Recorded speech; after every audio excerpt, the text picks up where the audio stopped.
Of course, we know that there are the election in Hungary, so we could have done some panel discussions about the political game in Hungary, but it was not the idea. It was, as you said, it's more important to show the diversity and the richness of the local projects in Hungary and in Budapest, and to show that in civil society and into the new generations, many people are like active to create and to launch new projects and very, very interesting initiatives.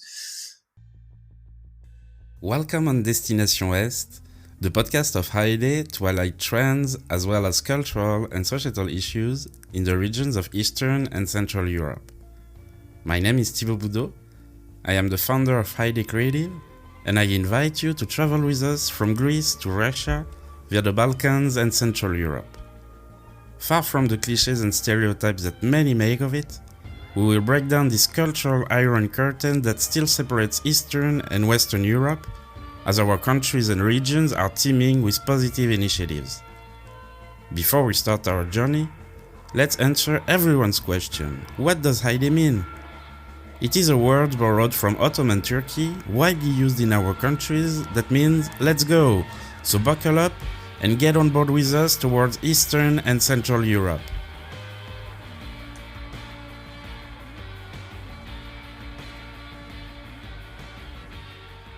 Hi guys, and thank you for listening our podcast Destination Est. So we are here today for a special episode dedicated to European Lab.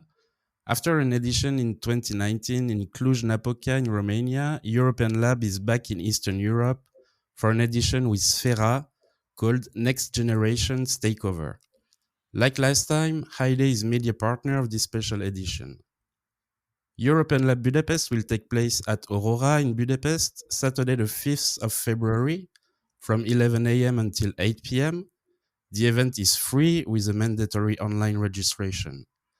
It's my pleasure for this special episode to welcome Laurent Bigarella of European Lab that will explain everything about this special edition. And we will also receive Aulonë Kadriu of Kosovo 2.0. Hello Laurent, how are you? Hey Thibaut, I'm great. And you, how are you doing? Great, thank you. First, let's begin with European Lab. What is it?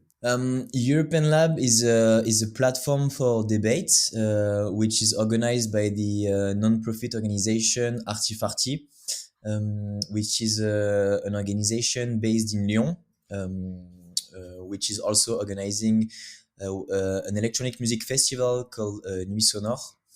And European Lab was born in 2011, and the idea was to have a place to gather all the professionals from the festival, from the festival industry and the music industry, who could gather during these events to talk and debate together about what is a festival, what's the future of the music industry, etc. And then it evolves by the time to become something more tackling like issues which are more like connected to civil society topics, like climate issues, migrations, democratic topics, etc., etc. So the idea is to gather during some events activists, journalists, philosophers, thinkers, and many kind of cultural actors, and organize some debates between them, like debates, but also workshops, screenings of documentary, and also performances. So yeah, the idea is really to gather a new generation of actors all over Europe, and we do the events in Lyon, in Paris, in Brussels, and from time to time we have some like more like ephemeral events that we organize, and Budapest is one of them. Yeah, like last time it was in Bucharest. You also had an edition in Madrid. It was not in Bucharest, it was in Cluj-Napoca. Yes, Yeah. Cluj, sorry. So every year you are trying to make an edition in a foreign country? Yeah, exactly. Yeah, like we actually we do have like 3 events per year, which are like fixed. The one in Lyon, the one in Paris, which is in January. The one in Brussels, which is in October, and one, as you said, one edition which is more like a one-shot edition. And we had one in Frankfurt, one in which was in 2017, one in Madrid, and in Madrid was in 2019. Before that, we had Delphi in Greece. We also had Cluj-Napoca, as you mentioned earlier. And yeah, this year we are going to Budapest for the first time. All right. So you have a partnership with Sphera for this edition. Can you tell us more about Sphera? What is it? What is it?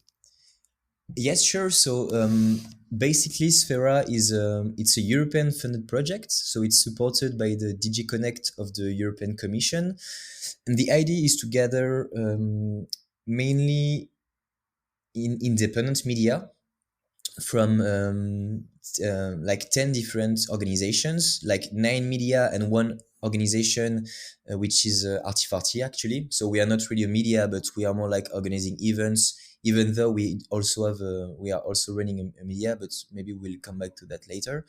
And the idea of the platform is to propose a media platform addressing some topics for young generation, what we call the Gen Z, and to propose them some content, mainly video and podcast, and to address them topics such as climate issues, inequalities, mobility, culture, like different kind of topics that could be interesting for this Gen Z. And we, as Artifarty, our organization, we are in charge of doing the event parts of the project. So the project started last year in March, and it will end in March 2022, so next month actually. But we received recently a very good news from the commissions, but maybe we will get back to that later. But anyway, and so yeah, during this year of cooperation, we were in charge with Artifarty to organize 5 events. So one in Lyon, one in Thessaloniki, Greece, one in Graz, Austria, one in Krakow in Poland, and the last one in Budapest in Hungary. And each time we made the event thanks to one local partner. So for Graz, Thessaloniki, and Krakow, it was thanks to some of our partners we already had with another European project, which is called We Are Europe. And the one in Budapest, we were in contact with a venue called Aurora, which is quite a alternative cultural place in Hungary, but very interesting place with a great team. And so this is why we are going to Budapest. And yeah. All right. About this edition this Saturday, can you tell us more about European Lab Budapest? Yeah, sure. So the main idea of this edition was to give a voice and a platform for the Gen Z. So because, like as I mentioned before, the whole project is about Gen Z and is about proposing some content for this new generation. So we wanted to create a space where we could give them a platform to express themselves about different kind of topics. So from climate activism to feminism to building new platforms for young people, etc., etc., and to have big events dedicated to this new generation. And this is why the name of this edition is Takeover, because it's really about like putting some very young speakers. We have someone who is 19, for example, who is going to speak during this European edition. Yeah, so it's really about giving them a space to express themselves. So we will have 4 panel discussions in total, 2 workshops, 1 exhibition, and at the end of the day, we will end the event with a concert night with 2 bands from Budapest and 2 DJs. One DJ from Serbia. It's a Banner. His name is Kir as a DJ, and he's like one of the program manager of Drugstore, which is like an amazing club based in Belgrade. And another DJ with Tadi. She's from the Bijat collective. Maybe my pronunciation of it is not very good, but it's a queer collective from Kosovo. So also the idea of this edition of European Lab was really about giving a voice for Central and Eastern Europe speakers, because it's also a role for European Lab to create a bridge between, as you're also doing with Hajde as a media, but we're also trying to do that with European Lab to create a bridge between Western Europe and Eastern Europe. So this European Lab edition was really focused on promoting some young actors from, for example, Kosovo, as I mentioned, but also Macedonia, Poland, Budapest, obviously. And yeah, so we will have in total, I think, approx 20 speakers from Eastern and Central Europe, but also from France and Netherlands and Denmark. We will have actually a very young politician from Denmark who will join us for the last discussion of the event. And so yeah, basically that's it. Talks, music, and yeah, some nice mood, we hope. So how do you organize your panel, and how do you choose a speaker for a panel? Well, it really depends, but mainly what we do first is we try to find one big theme or one big angle, which will be the theme of the thematic of the edition. So quickly for this one, we decided to go with this next generation takeover because it was part of the Sphera project. So it was really important for us to give as I said before, to give a space and give a platform for young people. And then after that, we with a team, because we are three people working on the curation of European Lab. So there is Anne-Caroline and Juliette, who are also working with me on the event, and together we reflect on what we want to build as a discussion. So we read things. We also it's really important for us to take contacts and to keep, like, to be in touch with people from the country where we go and the city where we go. So each time we ask for, like, we ask so to some people if they have any contact in Budapest. So this is what we did. So for example, I contacted you, Thibaut, to have some good tips and advice from you, because we know that with your media you have many connections in this area of Europe. And so we do that with several people, and we manage to have some video call with people, and through that we manage to gather, like, it's like a bit like a puzzle. Like, we collect pieces, and from what people tell us, we manage to build this puzzle, and to know, okay, there are this cultural organization, many people told us about that. There is this guy or this woman, many people told us about him or her, etc., etc. And through that, we managed to find relevant speakers from the territory where we go, because it's really important when we do European Lab to be relevant when we do a discussion, and not just to bring some ideas and speakers from France or from Belgium or from Spain, I don't know, and to bring that into one country. It's really about, like, co-building the panel discussions with local actors. This is really important, and this is something we did for European Lab Budapest, but that we also do for all the editions we do across Europe. So yeah, so it's really about, yeah, contacting people, local advisor, we can call them like this, and also read the media, read local media, read also European media, to find some angles and topics. And when we connect everything, we manage to build some panel discussions. All right, thank you. So we know that there is going to be a national election in Hungary in April. A lot of people in Europe have cliches about Hungary. Is it one of the goals of European Lab to show that civil society and young people are doing a lot of projects that we don't know about in these countries?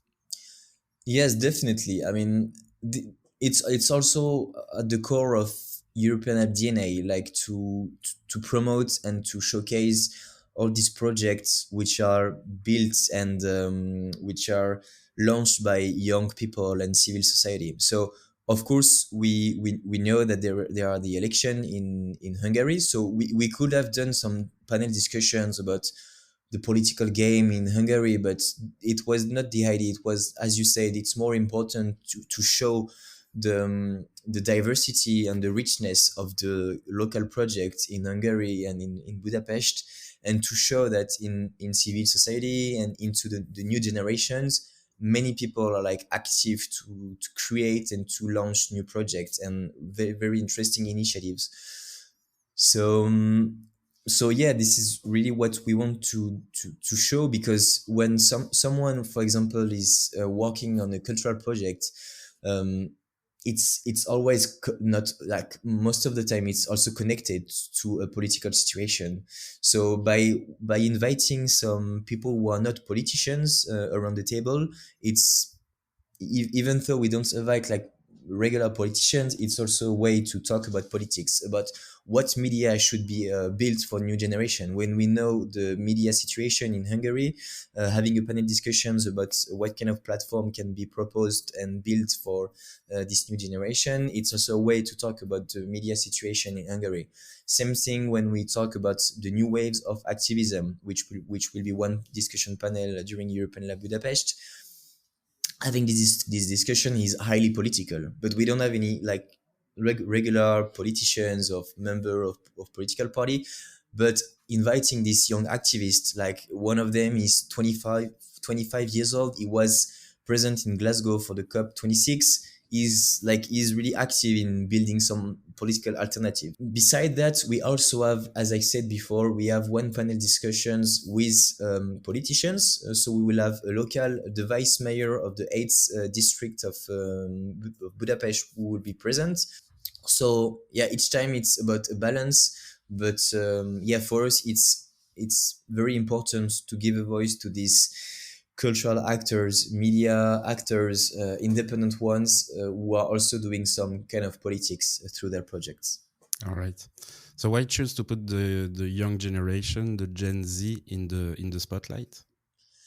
Well, because like in the past years, Gen Z has been in the mouth of everybody. Like everybody is talking about Gen Z. Like media are talking about Gen Z. Everybody wants to wants like is trying to talk about them, but without inviting them at the table. So for us, we wanted to inverse this thing and really like invite these people to be part of the conversation, and not just talk about Gen Z, but talk with them. And and actually they will talk during European Lab Budapest about their situation, about their projects. So it was really a way to counterbalance this situation when Gen Z is everywhere in the media discourse, but at the end they are like they are never heard. Like we don't invite them on TV or on radio or in media. Like when they are invited on TV or on radio, most of the time it's about laughing at themselves, like so this time we want to take seriously what they want to say, and doing that with Sphera it's important, because Sphera is really a platform dedicated to this new generation. So so for us it makes sense to have these European Lab editions with Sphera about the Gen Z. All right. So there are a lot of questions about Europe, about culture nowadays, and Artifarty is part of a lot of European projects. Do you know where come this attraction between Artifarty and Europe? I would say it's a bit the DNA of Artifarty. Like when we define Artifarty, we always like when we talk about what we always talk about we are independent. This is one thing, and we are European. And being European has always been like some kind of horizon for us, because of course we are connected to our territory, to Lyon, like because we have also this music festival Nuit Sonore that is really like connected to the local music scene here, but also with the international with many international artists. And same with European Lab, we have many strong connections at a local level. But for us, like our playground, I would say, is it's really Europe. We have been able to create so much connections with Europe. Like we are part of many projects, like European project, like Sphera is one of them. But we also have We Are Europe. There is also a recent initiative that we will launch in the next months, which is called the Reset, which is a gathering of independent organizations all over Europe. And yeah, for us, it's really important to like not focus on a national, like not just a national context, because it's of course it's important to be connected with French organization, like French festival, French venues, etc. But what we do, what we experience as people is we are lucky enough to be able to travel and to visit some clubs across Europe, some festivals, some I don't know, to meet some people who are running a media in Kosovo or like this. And for us, it's really about togetherness and to create this connection with people, because it's also the diversity of Europe, which is important and interesting. Like of course, again, like being connected with our national partners, it's important, but sometimes it's more refreshing to be able to visit our friends in Serbia or in Ukraine, and to get to know what they are doing as project. And it's also so much inspiring, because when you look at sometimes the cultural sectors, like especially when it comes to one specific country, people like they are all looking at themselves, and it's sometimes projects are quite similar. So also looking at what people, our friends, are doing behind the borders of France, it's also a way to get so much inspirations by amazing projects. And especially also like because I think with Hajde it's just something you are doing to promote what's happening in terms of cultural life in Eastern and Central Europe. Like it's so rich in terms of great project of again festivals, venue, media, etc. So yeah, for us it's I would say it's kind of natural to look at what's happening in Europe and not just stay on in France or in Lyon, but rather to take a look at yeah, and to get to know like so many people, and being able to organize a European Lab edition in Budapest.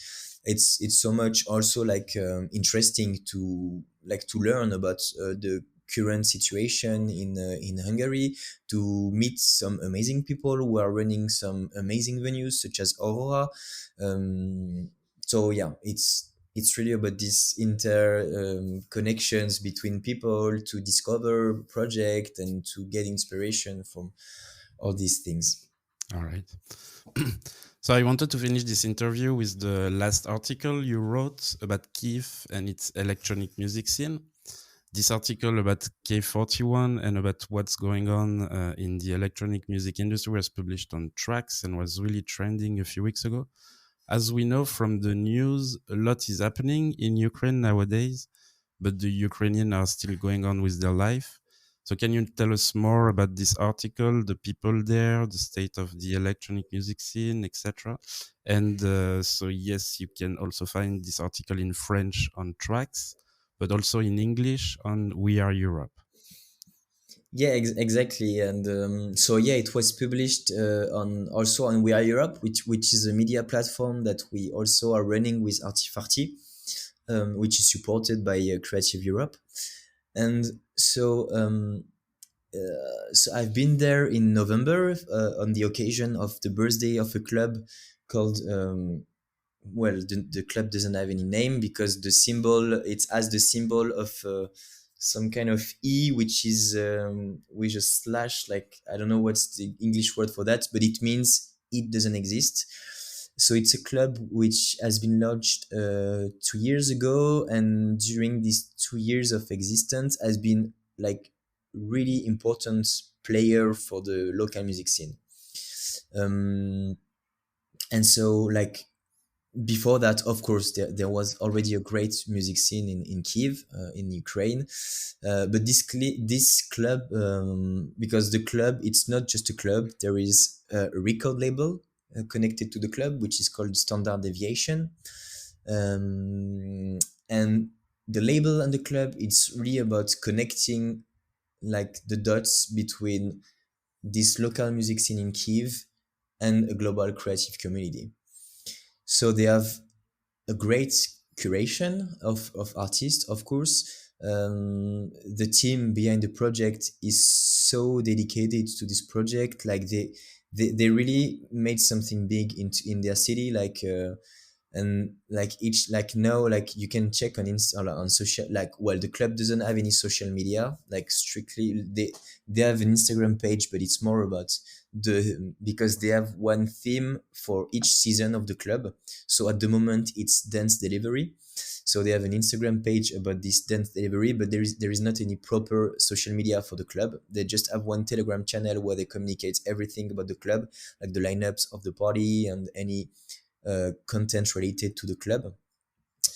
And um, and yeah, like they really made a global and very coherent project. So it's really impressive. So and this scene is like, so there is a strong community, a great sense of community behind between the people who are going to the club and who are working for the club, and all the artists who are like around the project. And at the moment, of course, it's a very uncertain time, and it's really like really complicated and tense context. But I mean, it's been like almost like 6 or 7 years that Ukraine and in Kiev they are enduring such situations. So of course, at the moment, it's really problematic because there is big tension with Russia, and the club is aware, of course, of that. So they did some message. I saw that on Telegram recently, where they post some message telling to their community, okay, there is this risk, there is this tension, but please, we need to remain united together, and we need to synchronize together to keep this harmony between us, and not be like yeah, not it's really difficult question, like it's really difficult question for them. But I saw also that there is some support from some Russian artists at the moment, which is really interesting, I think. Like some artists are doing some Russian artists are doing some post on Instagram to tell that they support Ukraine, and that Russia, like Putin, should like stop what he's doing at the borders of Ukraine. So yeah, I mean, the club, like the club and all the cultural organization in Kiev are doing their best to keep the people united there. And I think this is the role of also of cultural organization and artists to play such a role into like uniting people and to keep doing what they do, because they shouldn't like of course there is some panic, but they really want to stay united, and not that they don't want panic to arrest them. So yes, but I really like yeah, I really need to say that this is like what this club is doing is really important for Kiev, for its scene and all this community there. um so yeah, and I would recommend to anybody to, yeah, to go check what they are doing, to read the article on We Are Europe, or in French on Trucks magazine. But it's really a very important project for the Kiev artistic scene, and also for the European electronic music scene, because when we talk about club, like it's one of the most pioneer, I would say, in terms of club culture in Europe at the moment. All right. Thank you so much, Laurent. Thank you very much, Thibaut, for this, and good luck with Hajde. Thank you, and I wish you a great edition in Budapest. Thank you so much. Bye. Bye bye. So thank you again, Laurent, for this interview. We are now with Aulonë Kadriu. Aulonë, you are an editor for Kosovo 2.0, which is an independent media about current affairs in Kosovo. Hello, Aulonë, how are you? Hi, Thibaut. Thank you for having me. Cool. So can you tell us more about what you do in your life?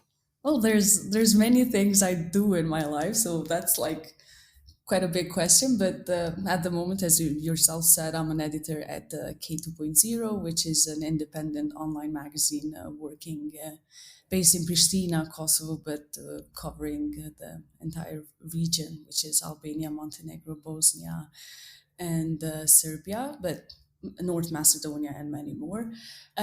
So I've more personally, I've studied political science for my bachelor's, and I've done a graduate certificate in women, gender, and sexuality. So I'm in between. I'm very much interested in gender, academically speaking, but also I try to be active on issues related to gender justice and equality. My focus and my areas of interest are indeed the body and yeah, nationalism, post-colonialism, gender, and obviously youth, which is one of the reasons why we are connecting. And yeah, I write poetry, which is not something I share randomly, but that's like a side thing I do. So in a nutshell, this is it. And I live in Pristina, a very beautiful, quite chaotic city in Kosovo. So yeah, that's it. All right. Can you say the difference between an editor and a journalist? At in at K 2.0, actually, we embrace that approach that editors are also writers. So it there's not a great division really, because I write as well while I also edit. So the editors, for example, what I do, what a random day of my job looks like is I receive stories from authors, and I really dissect them to make them accessible to the reader, to make them more accurate, and to actually uh, extract the best out of what the author is intending to say. So I have a profound love for language, especially Albanian language, because of course that's my mother tongue. So it's basically playing with words and terms and reading everything out loud. Does it make sense? Does it How will the reader interpret this? How will the reader accept this? How will the reader understand it? So I think what my aim as an editor is to make everything simple and accessible, so that whoever reads that article or that piece of work that we're publishing can easily connect, relate, and resonate with. So yeah, maybe I didn't answer quite properly to what the difference between a journalist and an editor is, simply because at K 2.0 we're really trying to have both skills expressed by the same person in a way. So yeah. All right. Yeah, I wanted to ask you the question because I saw on the website that you have some journalists, but you have also some editors, and I wanted to know if there is a difference for the people at K 2.0 about Yeah. about It's, that. it's usually the journalists are the ones writing, Mhm. are the ones going on field, interviewing people, and actually putting information together in a readable piece. And the editors are the ones mainly at the office, fact checking, rearranging sentences, discussing with the author, suggesting changes. So that's like the process. But we're so connected with the journalists, and in fact, you might have noticed that we have more editors and Yeah. journalists in the web, which is something interesting, I guess. But the K 2.0 also relies heavily on contributions from external journalists and individuals, which is why you might see that we have two or three journalists, but actually the people that write for K 2.0 are hundreds from all around the world, which is why I think we need more editors, and we have more editors. Yeah. All right. So can you tell us more about Kosovo 2.0, the history, about the media, etc.? Yeah. We've been around for more than a decade, and the way K 2.0 started was initially as a blog platform, because such opportunities for people to express themselves and to share their dilemmas, conflicts, and whatnot, reflections, were lacking such platforms. So our editor-in-chief, Besa Luzzi, when she was back from her studies, she was thinking, okay, we need to have a space where people from Kosovo can actually tell the story about Kosovo themselves. Because what what the what the issue is that given Kosovo's history, it was always written about us, but rarely we were actually given the platforms to vocalize our struggles, our efforts, our causes ourselves. So this was like the main reason why K2.0 was established. And then of course over the years, naturally and thankfully, it developed, and now it's among the rare independent online magazines in Kosovo, but also the region. And we're publishing in 3 languages, which makes us accessible, definitely from a wider range of readers and audiences, if I may use the word. All So right. and now we're much more than just a blog platform. Although we hold very dearly our blog section, now we produce a lot of multimedia content, including video explainers, video short video teasers. We do podcasts. We do multimedia stories, which are stories that ingrain within themselves.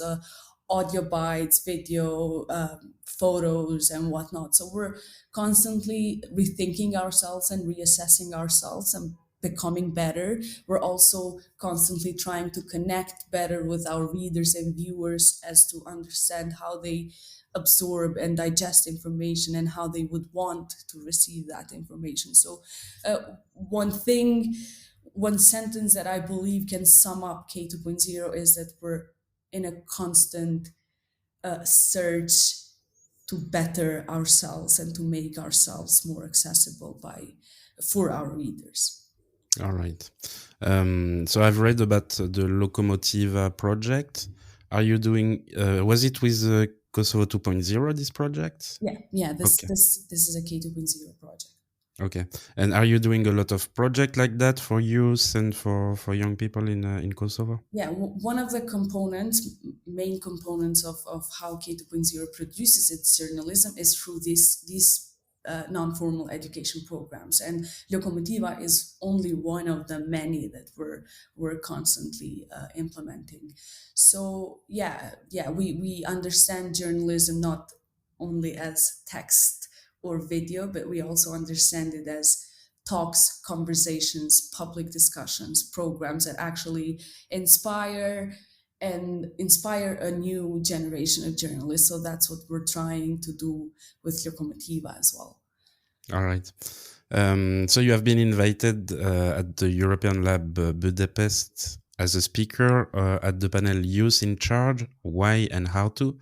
What are you going to talk about in this panel? Well, this one is actually a workshop that I'm Yeah. I'm leading with the participants in Budapest. So, well, I'm first of all I'm gonna share our experience of implementing a program like Locomotiva. Why I think Locomotiva is an experience that needs to be shared is because it was a learning process for us. It was a program that we had envisioned quite differently in the beginning, and that got changed based on how youth engaged with it and interacted with it. And I believe that Locomotiva is an example of how we should listen better to what young people have to say. How we should actually not just listen, but genuinely be willing and open to modify our work so that we respond better to what young people need. So by sharing the step-by-step experience with Locomotiva, I think we'll be sharing an experience that will be applicable to young people that are trying to make change in their communities everywhere, including Hungary or anywhere else in the world. So I'm gonna take our lessons from Locomotiva and share with the young men and women that are gonna join the workshop. And I think I'm gonna also, of course, I'm going to also discuss with them their context and what change is necessary according to them in their own context, and how what we learned from Locomotiva can actually be helpful and useful in their daily work and activism. Okay. Can you tell us more about what Locomotiva is about and what are you doing with this project? Yeah, do you understand the name actually? Not really. I'm not Yeah, sure. it's a part of the train Yeah. that moves, and we were actually it's a locomotive. It's the same in English as well. So we were brainstorming a lot on the name itself, because we really wanted to communicate it to the young men and women that our intention is to have them hop in, so we can go on a journey together. As it sounds very abstract, but that's really what we were intending, to have young people join us, and so we can ride together. And Locomotiva is a program that embraces intersectionality, which is also something I'm very fond of. It's the intersectionality between gender, religion, race, and nationality. So we wanted to bring all these four factors together, and to see how, when they intersect, actually affect our lives. And so what we did is we held multiple workshops with young men and women around transmedia, around multiple forms of and about multiple forms of media and how they could be utilized to bring community change. What we wanted to do is actually have help young men and women to actually detach from the understanding that media is just producing written articles. Media is film, media is music, media is theater, and much more than that. So we wanted to for them to see all of these opportunities available, through which they can actually change things as much as they can, as much as they are allowed in their environment. And we had a lot of workshops, for example, on how to use social media, how to use theater, how to use graffiti, murals, how to use blogs, how to use creative writing to change in communities. And then in the end, after all this process, which is quite a long process, we had them prepare a short project proposal that of their own, and they came to us with that project proposal. We gave them a seed grant for them to actually implement their proposal. So it had a result, an outcome. It had an element of actually giving young people the tools, the mentorship, and letting them do the change. Because oftentimes I think we are underestimating what young men and women can do if they have the tools. And that was the intention of Locomotiva, to actually give them what they need and let them do the change. And from my assessment, they did wonderful. Like, they did great things in many rural areas, that activities like that have never taken place, maybe. And we've seen many discussions, many murals, many creative artworks, and it's so diverse, and it's so brilliant, and it just tells you how much of a power there is in young men and women, and how much they are stripped of this power, unfortunately. All right. Are you also working on the with young people that are from the Serbian minority in Kosovo? Absolutely. I mean, that's our effort, is to have everyone. We cannot have everyone, but as many different perspective backgrounds included. I mean, that's in essence, that's what intersectionality is. So we're constantly trying to reach out to minorities, especially, but also marginalized groups, which is LGBTI persons, which is especially also young women. So that's our constant effort, to have as many perspectives included in our work. All right. And what kind of partners are you working with for this project? Well, for this particular program, or we have cooperated especially with youth centers in other municipalities that have. We've also cooperated with universities and schools to help us outreach more people, reach more people. But I think youth centers and local or organizations in each of the municipalities and regions we've worked with have been a key partner in this process, because being based in Pristina, although we have a geographical coverage, uh, we wanted to connect with people working in the grassroots level in each of the municipalities, and that was like a very successful approach, because we connected with youth centers, other youth organizations that connected us with their volunteers and the people they have met. So this way we managed to actually be present in many more municipalities and villages that we could have in other ways. All right. So actually, there is in France we have this kind of debate. I don't know if it's the same for Kosovo, but it's like today everyone can be a journalist, because when you have a smartphone, you can do some content. You can do video content, audio content, or written content. This kind of project like Locomotiva, it helps, like, I mean, from what I think is that it helps everyone to push themselves to create new content. Do you think that there is still gonna be journalists in the future? Yeah, I that like it's very obviously, like I hope there won't be. I hope to not live in a world where journalism doesn't exist, and in this regard, I think I don't hold the narrow thinking of what a journalist narrow. Sorry if I like not narrow, but I just believe that journalism is broader, and media, especially using media, is broader. And I've seen these young men and women use it. Maybe they will not choose journalism as their career, but they will have a skill that will will will help their communities at some point. So I think having the skill and knowing, understanding that it's actually a powerful skill to have, that's important. Whether they want to be a 9 to 5 journalist or not, that's actually something else. But what we wanted to do with these young men and women is to have them understand that they have a lot in their hands. And I think they know it. They just need to be To share given. it. I think to also be given the tools Mhm. and the platforms to Yeah. actually that validate this kind of power, that validate this kind of voice, because they have it. We just need platforms to make it heard.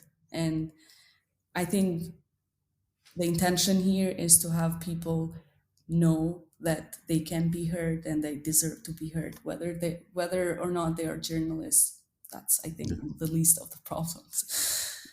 All right. So more, I wanted to speak about some more current affairs in Kosovo. So since 2019, there is a new government in Kosovo. Has some things changed in the country since Albin Kurti is the prime minister? That's a tough question. I was not prepared to talk about this. I mean, yeah, I believe that the change of the political class was an important change itself. Not to assume that one is better than the other or whatnot, but I just think that what's an important thing to stress out is that the electoral behavior is very informed. The electorate is much more informed now, and they actually express discontent, disagreement through voting. So I think in last elections that was an important matter, and a significant indicator of the fact that no one can take power for granted, because the people are there, and they are watching you, they are assessing you, they are taking notes of what you're doing, and they will actually take you down or not through voting. So I think that was one of the most important things. And I don't know, I mean, there has been a great political crisis in Kosovo that has been overwhelming, with the government, the Albin Kurti's government being overthrown after 50 days of being elected, and that happened amidst a pandemic, and that only added to the great confusion and to the exhaustion of Kosovo's people. So, but I think there's a lot to be seen, really. I don't want to say this or that. Now we're struggling with the energy crisis, and there's a pandemic that has really blurred the ability to assess any political class or elite, because everything has largely been shadowed by the pandemic. So I'm choosing to see. There's another couple of years for this new government. My hopes, of course, will remain high, because there's a lot that needs to be changed, especially when it comes to human rights, which is one of the issues that concerns me the most. There's still LGBTI people being discriminated against and having no access to shelters. There's still minorities. Well, I just worked on an article before the local elections. I went on field with another journalist, and I spoke to minorities about what they expect from elections, and the level of segregation minorities are experiencing in Kosovo is horrible, and I think not much has been done in that regard, and I'm also looking forward to something actually moving. So femicide is still very present in Kosovo. Women continue being murdered by their husbands and by their partners. What we have been seeing recently in Kosovo is that actually there have been some low sentences from the judiciary, and there's a lot of victim blaming discourse still in Kosovo. So these are like the issues that I'm concerned about, and these are the issues that there is a lot to be done, and I'm just really waiting. I see activism is vocal, and it is getting stronger than ever. So that's my hope. My hope is on the people, and I really wish and I hope and I expect the government to actually listen to these calls for immediate action to change things. All right. I wanted to ask you before ending this interview, can we find somewhere the article or the content that was created by Locomotiva? Yes, it's at K2.0 website, which Okay. is Kosovo2.0.com. It's also in our Facebook page. We have published either photos and actually just recently we produced a zine on drag culture, which is like the Nice. first zine around the issue, and we're publishing stories of drag queens in Kosovo daily, and that's like one. I'm proud of everything Locomotiva members have done, and this is just one of the examples of how beautiful and how meaningful the work was. So yeah, I greatly encourage all of you listening to this podcast to go and check them out, because they're really interesting. Yeah, we will put the link. Thank you very much, Aulonë. Yeah, thank you, Thibaut. Is it Thibaut? Right, because I have a friend named Thibaut, so I was like, yes, I can say his name correctly. Yes, it's Thibaut. Great, fantastic. Thank you very much and enjoy European Lab Budapest. Yeah, thank you so much for having me, and I'm looking forward to meeting you again. Will you be in Budapest? No, I won't, unfortunately. Bummer. Okay. Thank you, Thibaut. Thank you. Thank you to the Slovenian band Nowhere for allowing us to use their song Colors. You can find it on every streaming platform. Thank you to our guest for this great story. Thank you to all of you for listening to us. Feel free to subscribe to our social networks, Hajde and Hajde Radio. You can like, comment, and share this podcast. See you, bye!